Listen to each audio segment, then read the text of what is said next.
Raül Romeva, bon dia. Bon dia, com esteu? Miri, bé, i perquè el senyor Montoro estigui tranquil, em pot dir quin és el pressupost de la seva conselleria en relació al global del pressupost de la Generalitat? Doncs miri, estem parlant d'uns 19 milions d'euros 19 i per tant estem parlant realment comparativament amb el que són en aquests moments els departaments d'exteriors, els ministeris exteriors d'altres estats. És molt poc. També estem amb la situació que estem. Són uns pressupostos prorrogats, per tant no podem augmentar els pressupostos i per tant a l'hora de crear una estructura que és bàsica en qualsevol país, que és un departament d'exteriors, el que hem de fer és comptar amb la complicitat de tots els altres departaments, tant pel que fa a personal com pel que fa a pressupost. I en aquestes dades estem. També permeti'm dir una altra cosa. Això no és una despesa, això és una inversió.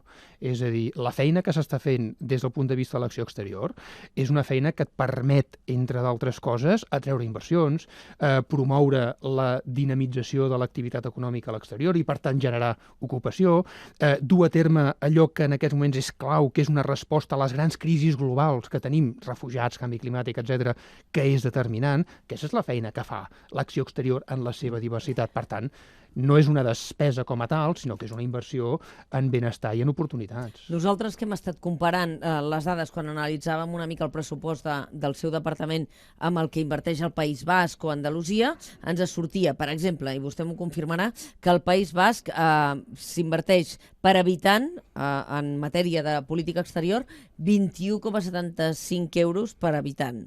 I en el cas de Catalunya això no surten aquests números, és 2, sí, és molt menys. També jo amb aquestes comparatives intento ser una mica cauta, perquè el País Basc d'entrada té un règim foral sí, que és diferent i per tant li permet disposar d'uns recursos que nosaltres no tenim. Punt número 1, per tant, òbviament, per dir-ho així, la major ja és molt diferent. En segon lloc, nosaltres no és que tinguem en aquests moments una necessitat de fer acció exterior, sinó que, a més, per fer allò que hem de fer, ho hem de fer enfrontant-nos a un estat que tenim en contra. I això també és important recordar-ho. És a dir, no és que no tinguem un estat a favor, és que el que tenim el tenim en contra. I això dificulta sempre molt més totes les accions que estem fent. Però això no li deu passar a Andalusia, també? És a dir, quan Andalusia, que té una oficines a l'exterior molt més potents que les catalanes, perquè inverteix més diners que la Generalitat catalana en exterior, fa accions, no es troba també García Margallo que li toca el crostó? Doncs aparentment no. Aparentment no. Aquesta és la realitat. És a dir, nosaltres, ja que cita el ministre Margallo, i jo el que vaig fer des del primer moment va ser, entre d'altres, informar-lo amb ell, òbviament, de la voluntat de crear aquest departament, que a més és perfectament legal i legítim, i òbviament de les intencions que nosaltres teníem de seguir endavant amb l'acció exterior, i que em posava a disposició per parlar-ne. Una reunió que no hem pogut fer. Vostè no ha aconseguit reunir-se? Jo no he aconseguit reunir-me amb el senyor García Margallo. Ni per telèfon han parlat? No hem pogut parlar directament. Hem pogut parlar indirectament, però no hem pogut parlar directament. Ell em va respondre a la meva invitació, bàsicament dient-me que, com que hi havia aquesta qüestió del Tribunal Constitucional, doncs, que no podíem reunir-nos. Què vull dir amb això?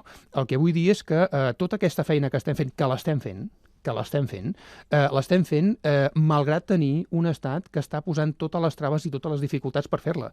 I tot i així l'estem fent, perquè l'hem de fer, perquè no tenim alternativa a fer-la. Però se'm fa bastant incomprensible que el conseller d'Exteriors català, Raül Romeva, després dels atemptats de Brussel·les, després de veure les dificultats que vam tenir i que van tenir els ciutadans amb els que nosaltres vam parlar des de la ràdio per tornar cap a Catalunya, la gent que va quedar atrapada a Zaventem, etc., la feina que va fer Amadeu Altafaix, vostè, Raül Romeva, no hagi parlat amb García Margallo, amb qui nosaltres vam poder parlar, perquè aquell dia els vam entrevistar al ministre, sobre una qüestió tan sensible com, per exemple, la política exterior en relació a això, no? Hi ha una lectura per part del govern espanyol, per part del govern de l'Estat, jo crec que en aquests moments absolutament bel·ligerant de la realitat, de la situació, i que el fa perdre de vista el que són qüestions fonamentals. Aquest exemple que vostè m'esmentava, la situació dramàtica que vam viure la setmana passada a Brussel·les, requeria d'una altura de mires.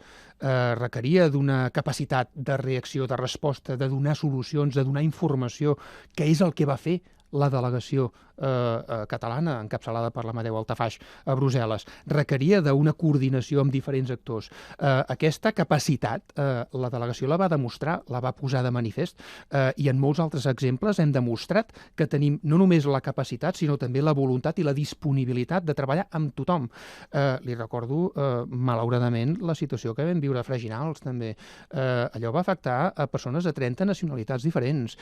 Des del minut zero vam estar en contacte permanent amb tot el cos consular per informar, per donar explicacions, per ajudar en totes aquelles situacions que cada cas, perquè eren casos molt diversos, en situacions molt diverses, requeria. És veritat Tot això ho vam fer. És veritat que el Ministeri d'Exteriors, García Margallo, va intentar i va que el president de la Generalitat i vostè mateix no interlocutessin amb Matteo Renzi quan va venir? Això és tristament cert, i és un exemple més de la gravetat de la situació en la qual estem. Repeteixo, el que estem fent no és un caprici, és que no hi ha alternativa, i cada dia que passa és més certa aquesta premissa.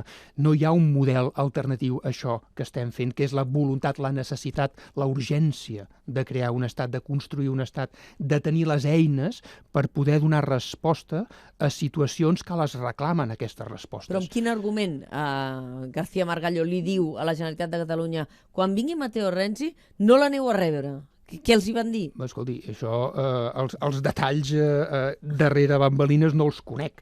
Jo el que sí sé és que davant d'aquella situació en què jo crec que exigia una presència, una participació, una feina, unes accions que per part del govern de la Generalitat es van fer, doncs calia una altra actitud també per part del govern espanyol que no es va produir. Però en qualsevol cas, permeti'm aprofitar aquesta vinentesa també per explicar la importància de tenir un govern que funcioni i que doni respostes. Recordem que en aquesta situació es va mobilitzar tot el govern, des del Departament de Justícia, el Departament d'Interior, òbviament el Departament d'Exteriors, que m'afectava, i òbviament, i de manera especialment singular i important, el president. Jo crec que d'això hem de ser molt conscients, perquè d'això va la cosa, si m'ho permet dir. Va de donar respostes a situacions concretes que reclamen aquest funcionament. I aquest és el paper que estem en aquests moments desenvolupant tots els que estem en aquesta qüestió. Escolti'm, una qüestió fonamental, que és la crisi de refugiats. Què estan fent vostès? Què està fent la Generalitat per acollir persones, per coordinar les diferents administracions i perquè sigui una realitat que no cada dia hàgim de dir quin escàndol, hi ha milers de persones atrapades a Idomeni i aquí no fem res. Jo crec que és molt important, primer, posar de manifest que allà on els estats, i parlo dels estats de la Unió Europea en particular, no han respost i no han estat a l'alçada, la ciutadania, les ciutats, els pobles, el poble, en termes absoluts, ha reaccionat, ha respost. I aquest, per mi, és un element fonamental de posar sobre la taula. Per altra banda, també expliquem una altra vegada, ho ha explicat perfectament la consellera Bassa i ho estem explicant també a nivell del que són les implicacions dels municipis, dels ajuntaments, començant per l'Ajuntament de Barcelona, però també els diferents ajuntaments de Catalunya. Nosaltres crec que hem de posar de manifest que aquí no hi ha una resposta de la Generalitat, sinó de Catalunya, del país, de les diferents administracions que coordinadament, i parlo d'ajuntaments, parlo de diputacions, parlo de la Generalitat, però també parlo sobretot de les entitats, de la societat civil organitzada, estan donant, malgrat que hi ha unes dificultats i uns impediments manifestos perquè determinades competències, per exemple, la concessió de la condició de persona asilada, correspon als estats, i en aquest cas particularment a l'estat espanyol.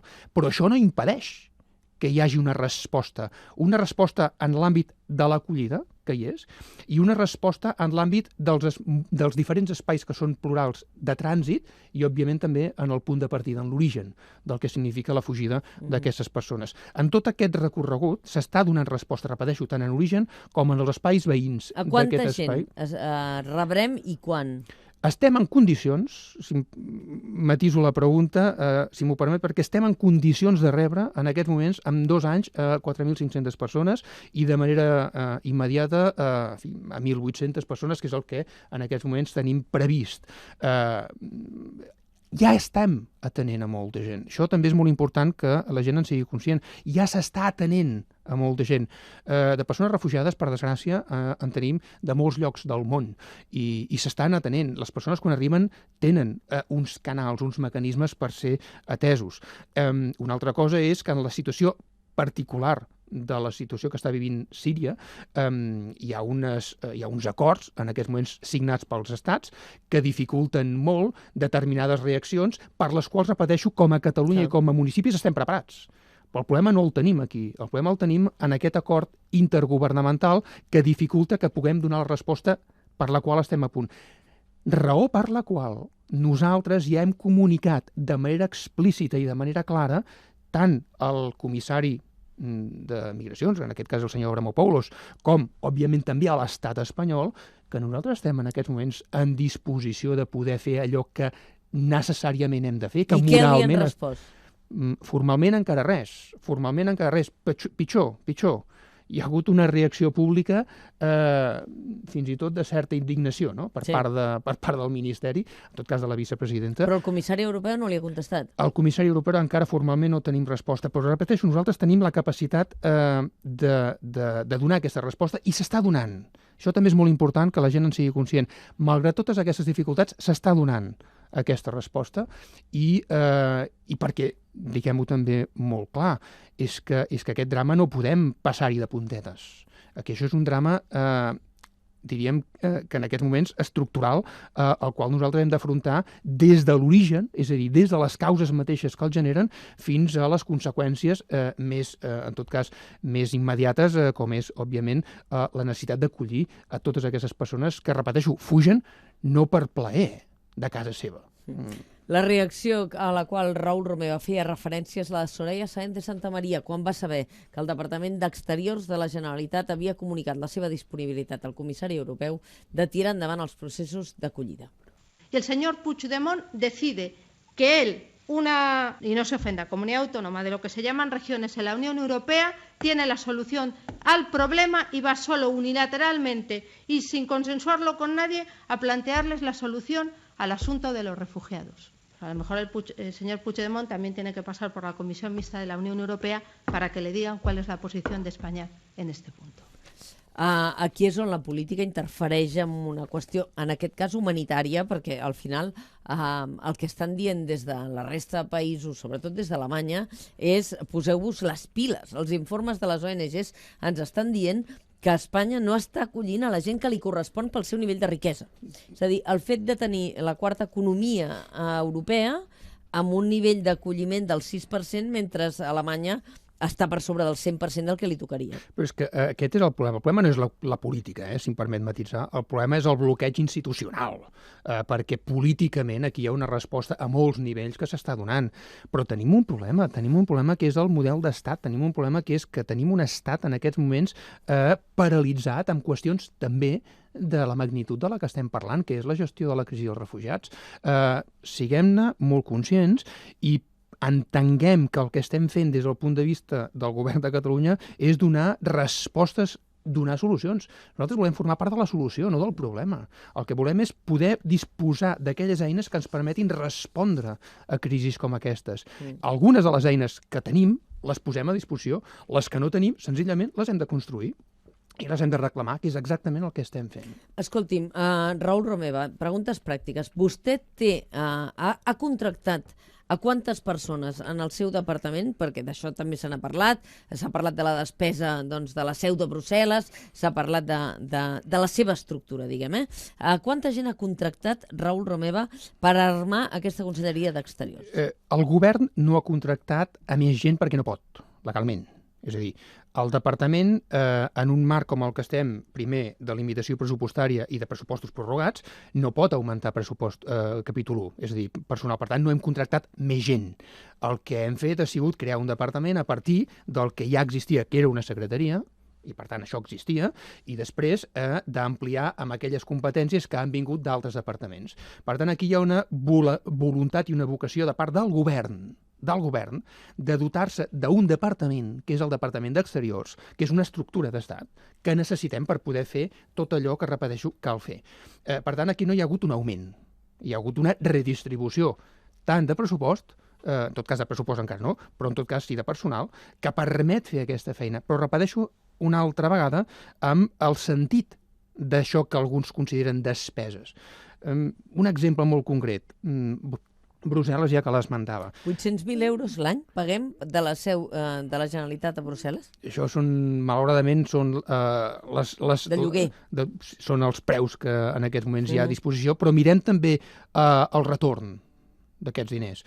El 67% de les beques de recerca que s'han rebut per part de la Unió Europea en tot l'Estat, el 67% corresponen a projectes catalans. Entre altres coses, això té molt a veure amb el fet de que tinguem una delegació que està treballant molt i molt bé en aquestes situacions. Les exportacions catalanes estan creixent. Això té molt a veure amb el fet de que tenim una xarxa exterior, no només delegacions, sinó també tota la xarxa que té a veure amb acció exterior, que té una capacitat de promoure aquesta dinàmica econòmica. Les inversions estrangeres a Catalunya estan creixent d'una manera exponencial, 57%. Què vol dir això?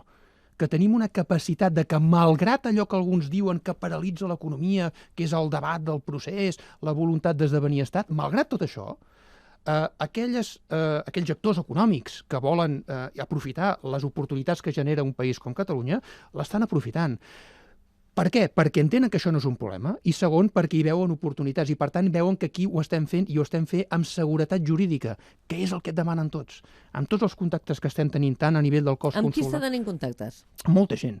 Cos consular, cos diplomàtic, actors econòmics... Avui m'he fet una juguesca amb la Marta Romagos aquest matí, li he dit, tu creus que Raül Romeva em dirà amb qui s'està reunit? I m'ha dit, sí. I jo li he dit, no. Home, estem reunint-nos amb molta gent, alguns són coneguts, i per tant, també des d'aquest punt de vista, vostè entendrà que moltes d'aquestes trobades a demanda de la persona amb la que ens trobem són discretes, i aquesta discrecionalitat jo l'he de respectar. En altres casos, on no hi ha aquesta prevenció, ho hem fet públic, estem parlant d'ambaixadors, estem parlant de cònsols, estem parlant d'actors del diferent àmbit i espectre econòmic, estem parlant d'actors que tenen a veure amb sectors estratègics com són el coneixement, com són l'economia en el seu sentit més ampli. Jo crec que en aquest sentit al segle XXI la comunicació internacional és multidimensional. Però escolti, vostè publica l'altre dia un article al The National i Correcte. senzillament el titular era el que ja han dit 40 vegades vostè, Artur Mas i tots els membres, de dir com pot ser que per fer un procés netament democràtic, que és posar unes urnes i voler decidir, estiguem en aquesta situació, i s'organitza un sidral. És a dir, no avancem en la projecció internacional perquè no estàvem parlant d'una entrevista... Sí que avancem. I li diré... Vostè això ja ho va explicar a la BBC fa 4 dies. Sí, però sí que avancem amb una qüestió que és fonamental. És a dir, fins ara hi havia la percepció de que això tenia alternatives.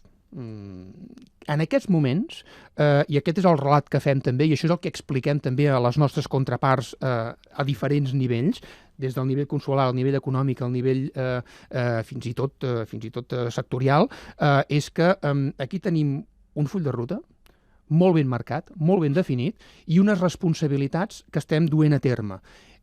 Nosaltres no hem abandonat la taula, per dir-ho així, de la consulta al referèndum, no l'hem abandonada, però sí que hem dit que no hi estarem eternament i que nosaltres, sense abandonar aquest debat, seguim fent feina. I arribarà un moment en què el dret a decidir, com que no s'ha pogut fer i no es pot fer, i ho estem veient cada dia malauradament per la via en què nosaltres voldríem fer-la, que és la del referèndum a l'escocesa, s'haurà de fer d'una altra manera. I a la canadenca ho acceptarien? Que sembla que ara Xavier Domènech i Miquel Iceta tenen l'encàrrec per part de Pedro Sánchez i Pablo Iglesias de seure's a pactar una nova via, que seria una reforma constitucional, i si Catalunya digués que no a través de les urnes, aleshores es contemplaria el referèndum. La fase de les especulacions ja l'hem superat fa molt de temps. Hi ha un mandat democràtic. Un mandat democràtic que ens obliga, el qui en aquests moments estem al govern, a fer allò que hem vingut a fer, construir les estructures d'estat que no tenim i dotar-nos, i això és una feina al Parlament, dels àmbits legislatius, dels aspectes legislatius, de les lleis, Hisenda Pública, Seguretat Social, Llei de Transitorietat, que necessitem per poder, repeteixo, fer aquest canvi de paradigma, aquest canvi d'estatus, aquest canvi de realitat, d'aquesta legalitat nova que volem construir. això ja no té aturador, i això, en fi, algú ho pot definir com vulgui, però això és inevitable, això va en aquesta direcció i s'està fent. És molt important. I s'està fent en els terminis que vostès... S'està fent en els terminis, escolti, agafi qualsevol departament. Justícia, el conseller Mundó ho ha explicat a bastament, tots els canvis que estan fent a nivell legislatiu i, a més també, tot allò que té a veure amb el Codi Civil, per exemple. El conseller de Salut ho ha explicat a bastament en termes concrets i en mesures concretes, la llei d'accés universal a la sanitat. Per tant, creu que es compliran aquests 18 mesos que vostès tenien previstos? Sens dubte. És que estem amb la màquina absolutament al 100%. Tots els departaments estan fent allò que hem vingut a fer i que tenim molt clar que en aquests moments és la prioritat. Certament, si estiguéssim en una lògica autonòmica, hi hauria aspectes que tindrien un altre protagonisme del que tenen ara, certament. Però el que hem vingut a fer en aquests mesos, que és una legislatura curta, una legislatura específicament pensada per fer aquesta transició, s'està fent. I, òbviament, això no és una feina de 4 dies, però tampoc serà una feina de 4 anys. Per això ens hem marcat un límit. Per això hem establert un límit que permeti, òbviament, a partir d'un moment determinat, dir, escolti, aquesta feina que calia fer s'ha fet, s'està fent, repeteixo, i és inevitable. I el segon element, que és molt important, i això és un element que també expliquem a les nostres contraparts exteriors. Siguin molt conscients d'una cosa. Nosaltres no tenim cap voluntat de fer això de manera aïllada i sense diàleg i sense comunicació. Però a l'altra banda de la taula hi ha d'haver algú. És a dir, si a l'altra banda de la taula no hi ha ningú, nosaltres tenim una obligació política, democràtica i fins i tot diria que moral d'obeir el poble de Catalunya. I això ho estem fent. Per això han fet el canvi a Junts pel Sí de la moció del Parlament d'introduir el concepte d'obeir el poble de Catalunya i no desobeir el Tribunal Constitucional? És que aquí la premissa important és que nosaltres estem obeint el mandat democràtic. Aquest és l'aspecte clau. Com ho estem fent? Fent allò que havíem dit que faríem i que teníem l'obligació per programa de fer. Construir les estructures d'estat, s'estan fent, i dotar-nos del marc legal i legislatiu que necessitem per poder fer aquest canvi. S'està fent. Això és obeir el poble de Catalunya, que majoritàriament va demanar poder fer aquestes dues feines, fonamentalment. Encara que això impliqui desobeir la legislació espanyola i el Tribunal Constitucional. És que aquí es tracta de fer. Aquí es tracta de fer. Què hem vingut a fer? Desobeir el Tribunal Constitucional? No, hem vingut a fer un país. Hem vingut a construir un estat. Hem vingut a dotar la societat catalana, el país català, a la gent que demana respostes de les eines que necessita per poder fer tot allò que cal fer i per poder donar resposta a totes aquelles situacions que reclamen resposta. Això és el que hem vingut a fer. Però hi ha més d'un 50% de les persones que l'estan sentint segurament que no estan a favor de la independència. I per tant fer un estat a favor de quin percentatge de la població? El 80% està a favor d'un referèndum. El 80%. I el 87% està a favor d'acceptar o acceptaria, posem un condicional, acceptaria el resultat que sortís d'un referèndum. Aquesta és la xifra. Davant d'aquesta realitat, què tenim a l'altra banda? Tenim alguna proposta concreta? Tenim algun suggeriment? Tenim alguna oferta Pedro seductora? Sánchez què li va oferir al govern? Absolutament res.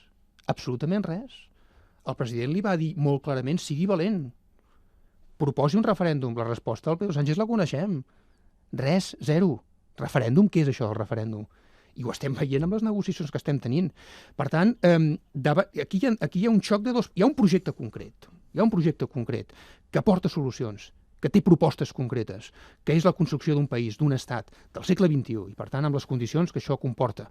I davant no hi ha res. A l'altra banda no hi ha res. És que no podem contrastar-ho amb res perquè no hi ha res.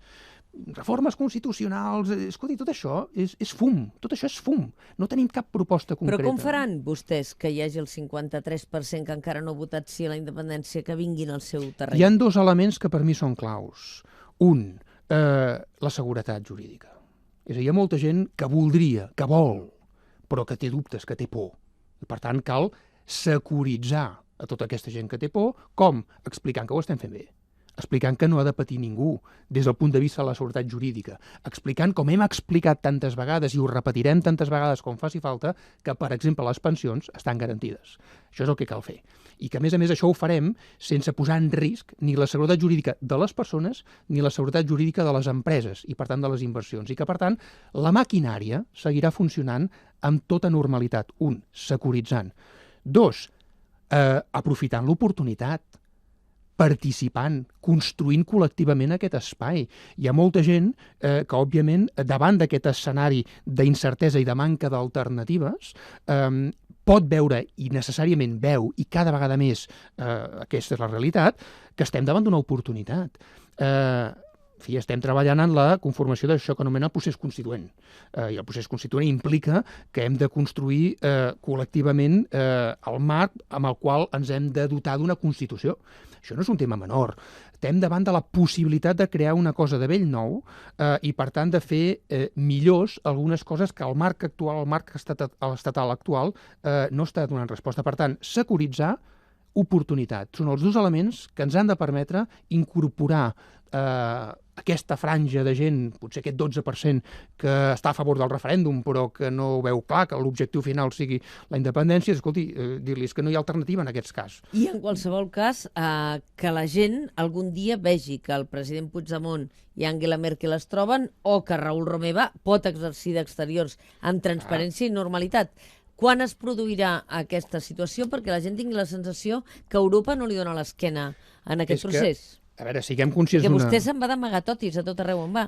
Siguem conscients d'una realitat. No som un estat encara. Per tant, no estem en els espais en què els estats estan representats. Però és més que això. No només no estem formalment en aquests espais, sinó que el qui està en representació nostra es dedica fonamentalment a posar traves, a posar inconvenients, a fer la punyeta. Si jo fos Angela Merkel, jo trucaria al president Puigdemont d'amagat i diria, escolta, explica'm què coi està passant. Miri, ho faria per una raó estrictament estratègica dels interessos alemanys a Catalunya. Sap que és una evidència? O si fos el president d'Àustria. Jo no li diré, òbviament, quines converses tenim a quins nivells, per prudència i per discreció. Sí li puc dir una cosa que a mi em sembla fonamental. Hi ha un factor comú denominador amb tots, i repeteixo, amb tots els ambaixadors i cònsols amb els quals ens hem trobat. Hi ha una incomprensió absoluta davant del tancament en banda del govern espanyol davant del fet que en aquests moments tenim a Catalunya. Tu tens 2 milions de persones que explícitament voten a favor de que Catalunya sigui un estat. I la resposta que dona l'estat espanyol és zero, nul·la. I no només això, sinó, a més, confrontar-s'hi jurídicament, políticament, institucionalment, de totes les maneres possibles. Això no ho entén ningú. No ho entén ningú. Perquè davant d'una qüestió de la dimensió que té aquesta, el que tothom entén que seria raonable és que estiguéssim en una taula discutint, parlant, raonant de com afrontem aquesta qüestió. El que no entén ningú és que a la taula en la qual, repeteixo, nosaltres hi som, a l'altra banda no hi hagi ningú. Això no ho entén ningú. Ningú. Alemanya tampoc. Ni Alemanya, ni Estats Units, ni França, ningú. No ho entén ningú.